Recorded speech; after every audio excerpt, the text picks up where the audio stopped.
My old boss, Trent, stole credit the way some people steal pens compulsively, without shame. I was a mid-level analyst at a logistics company. My work kept shipments on time and compliance clean. Trent kept his hair perfect and his calendar empty.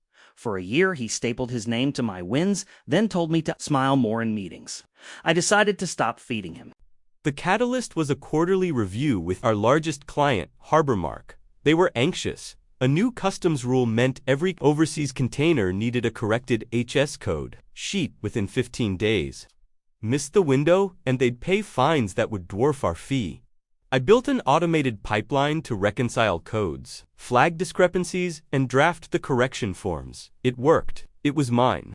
Trent skimmed my demo, took screenshots, and presented it to execs as his cross-functional initiative, calling me his implementation lead, the raise and bonus. My mentor told me quietly, document everything. So I did. I version controlled the pipeline, used read-only dashboards for leadership, and put my name in the code comments.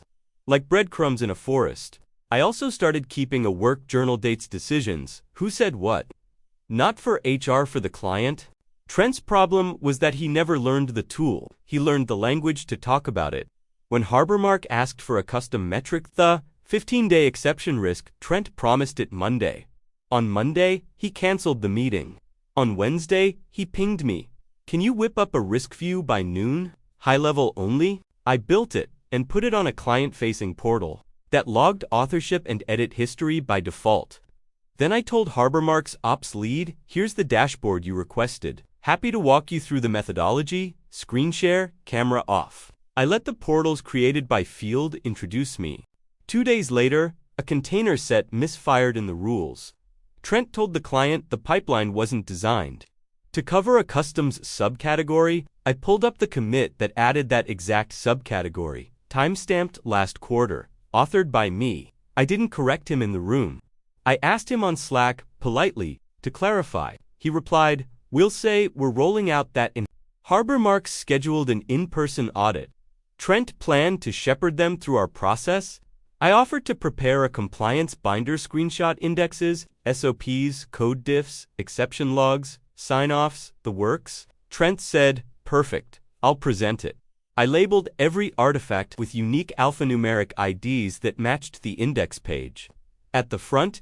Then I added one more thing. A single spreadsheet called audit_tieout_master.xlsx. It mapped each artifact to a responsibility field. Owner HN me or owner T Callow Trent, based on who had decision authority or authored the work product.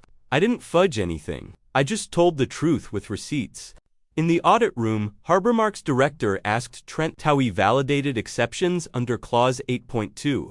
He pointed at my matrix like it was a prop and said words I'll never forget.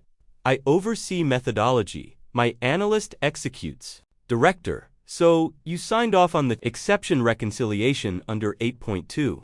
Trent, yes. Director turning to me, that matches your matrix? I flipped to the page. Owner HN Hoff, HN authority, granted by VP Ops, HN Harbormarks. Compliance lead leaned in. Mr. Callow, can you open the pipeline repository and show your authored changes related to clause 8.2? He couldn't, because there weren't any. They didn't yell. Professionals don't. They asked Trent to step out so they could speak with the builder.